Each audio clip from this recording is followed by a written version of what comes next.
Kwame. Thank you for tuning in.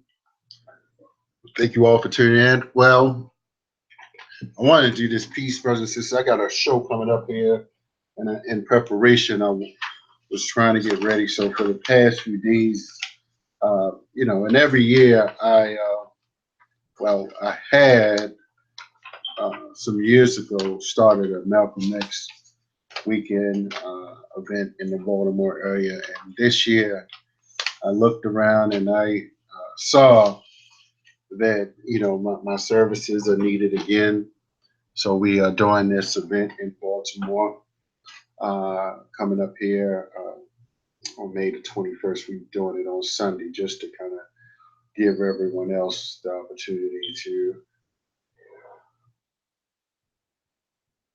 do what they do on his birthday, which is actually May the 19th. But I wanted to speak because I have been promoting for the event, and a brother, let me just pull him up. His name is Andrew Muhammad. I assume he is a Nation of Islam brother. I don't know what he got out of the post. I guess what sometimes people do is they just assume that wherever you start out with or whoever you have as a teacher, that automatically that person has to be like your teacher forever. Okay, so all right, Albert Muhammad. So first, let me say what he had to say. Family. So this is just the event. I didn't see. Let me see. Malcolm X Day, and then I posted 2 books. Not saying anything, just subjective. Join Asafo Hakimi here at Terra Cafe. Uh, Terra Cafe on the May the 21st at Terra Cafe. I'm sorry. Dr. Jared Ballmark, blah, blah, blah. I didn't say much. It was just basically promotional tickets and share, promote, sponsor, join our movement, click for tickets, tune in Monday, eLife Media. And then I showed 2 books. I show Conspiracies Unraveling the Assassination of Malcolm X by Dr. Zach Kondo, and also Dr. Jared Ball's book, who will be present. So Brother Albert Muhammad says, it's family. Often, many always try to separate Brother Malcolm from his teacher, who gave him the X. Well, I don't know if anyone did that with my post or that, but the best, the NOI. Why not call him? Just call him El Hajj Malik Shabazz. NOI is Malcolm X. Rob and spoil hypocrisy and envy. Just curious why. So my response was, no one factually can separate Malcolm from Elijah. Though the truth is, Malcolm was his own man before. Yes, his father and family were Garveyites. Elijah gave him a most necessary spark. So you do get people that actually do become a spark in your life, but that doesn't mean that you're gonna go back to your fifth grade teacher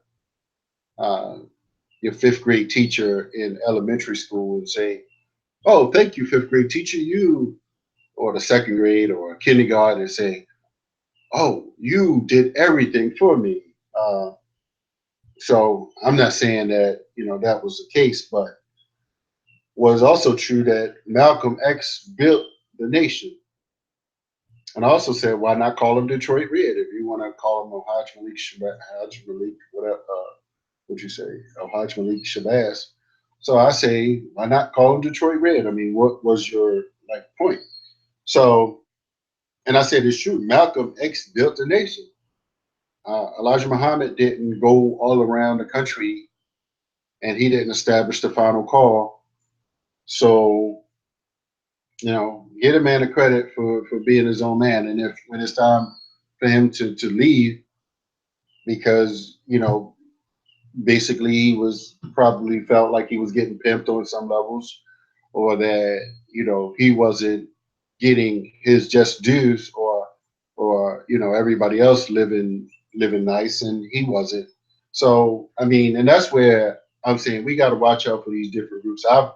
I've seen how sometimes these groups uh, do people like that. So do you care to share the nations? I asked Brother Albert, do you care to share the nation's perspective on this?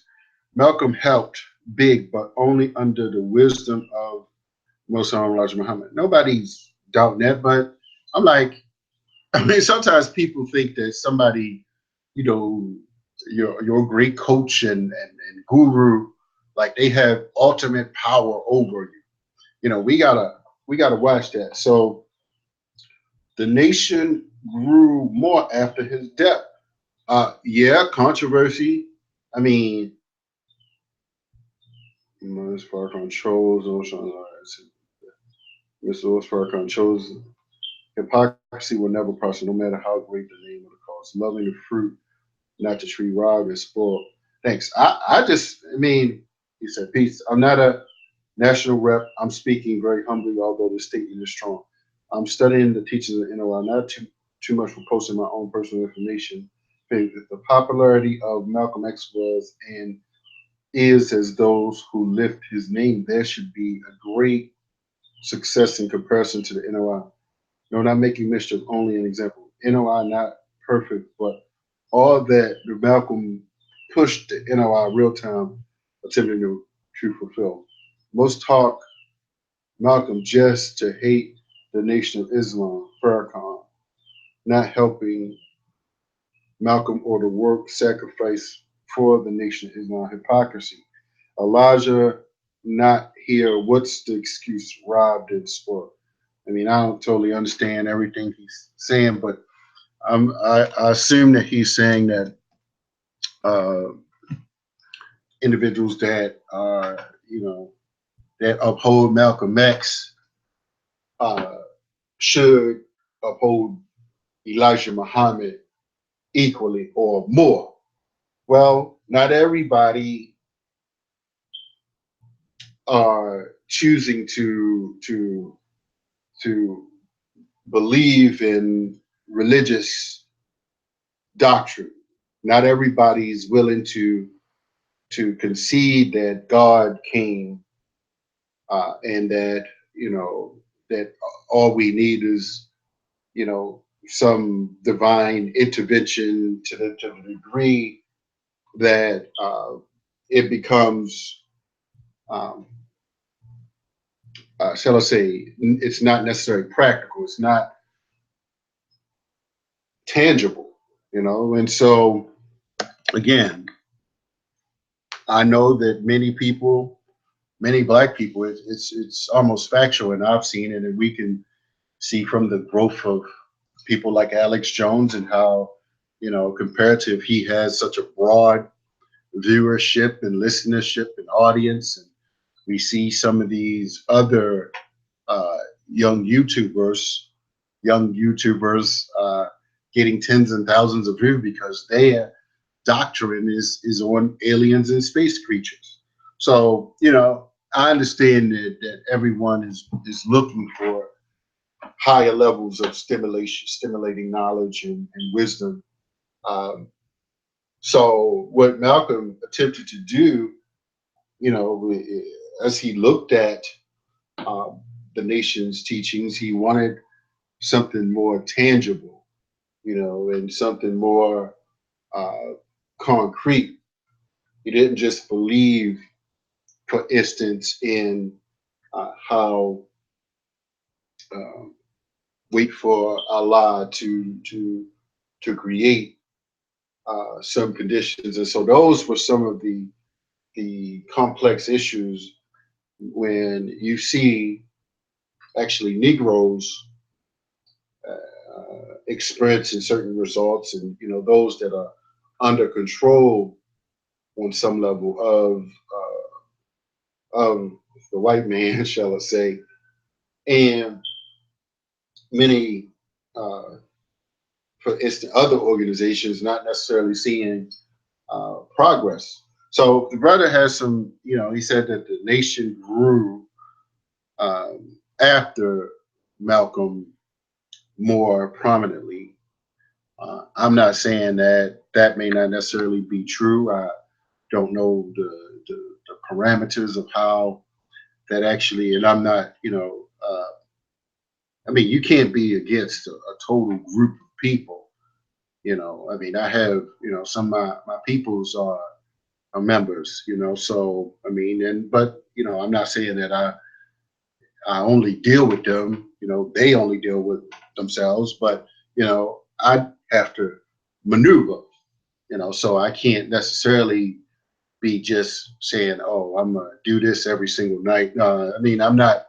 See, there's a difference between leaders and followers. Some people need a leader. Some people need guidance. Malcolm X at that particular time, he was not necessarily his own man, so he needed a support base, and we all need some levels of support, but he never actually evolved to the degree began to become a man, but he didn't build organizational institution and having some independence of cash flow and supporters of his own.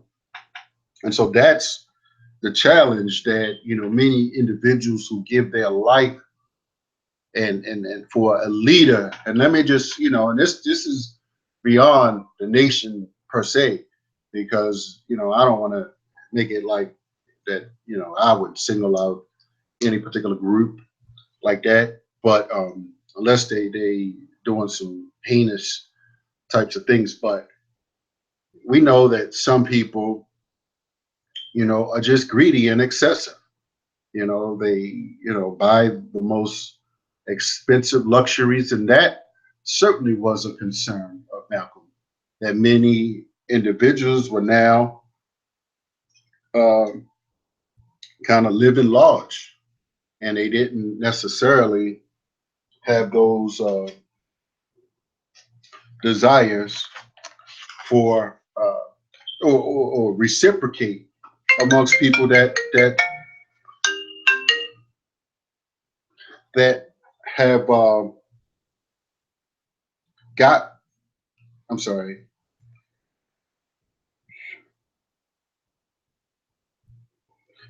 Those people that.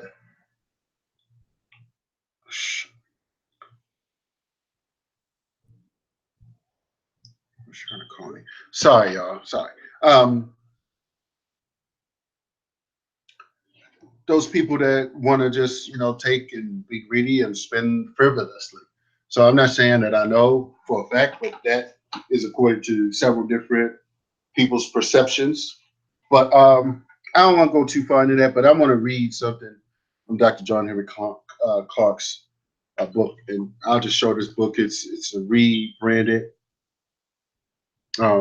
It's the Notes for an African Revolution, and this is Dr. John Henry Clarke, whom I have studied over the years tremendously, and I believe that he has laid out some key analysis. Malcolm X and his activity. Wait a minute.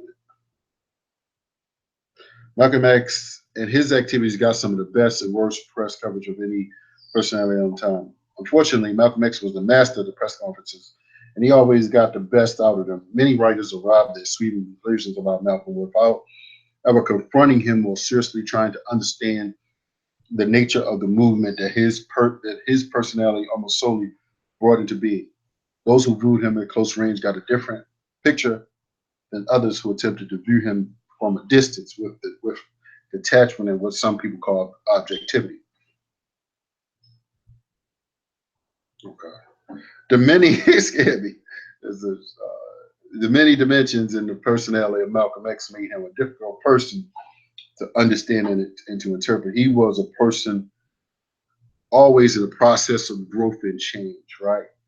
So he had outgrown the black movement led by Elijah Muhammad long before he was forced out of it. It was inevitable that Malcolm X would see the major weakness of the movement and try to grapple with it. Now, this is Dr. John Henrick Clarke's interpretation. The major weakness, and I don't know if he says it, is the escapist method it uses to offer identity to Black Americans. And I'm going to read just one more chapter. In attempt to bolster its appeal by identification with Islam, the Black Muslim movement advocates complete withdrawal from American society, either by concentration of all Blacks apparently to the exclusion of whites in a part of the territory of the United States, or by mass to Africa, in mass to Africa. This approach is not feasible under prevailing circumstances. The main consideration is this: withdrawal from American society is the most decidedly not what most Black Americans want. First and foremost, they want justice in a country that promises justice and dignity to its citizens. So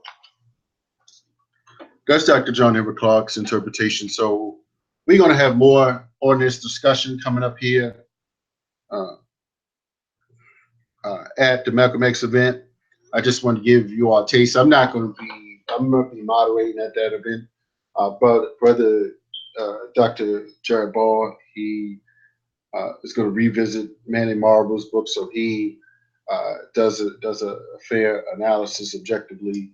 He's a journalist, head of journalism at Morgan State, and brother Dr. Mark Bowden, who is a psychologist. So we hope that he's going to do his analysis of that, from a psychological perspective, the mental health, just of him growing up and having his family experiencing, the traumatic of his upbringing. So we want to give that interpretation, but also bring it up into more relevant, practical analysis and understandings. And so, again, I apologize. I got a call. Got this kind of, call kind of threw me off, but I'm gonna make my call back.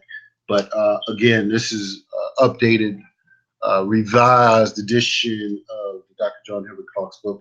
We're going to be talking about this. I'm going to have brother Dr. Latif Tariq on with me this evening on elifemedia.net.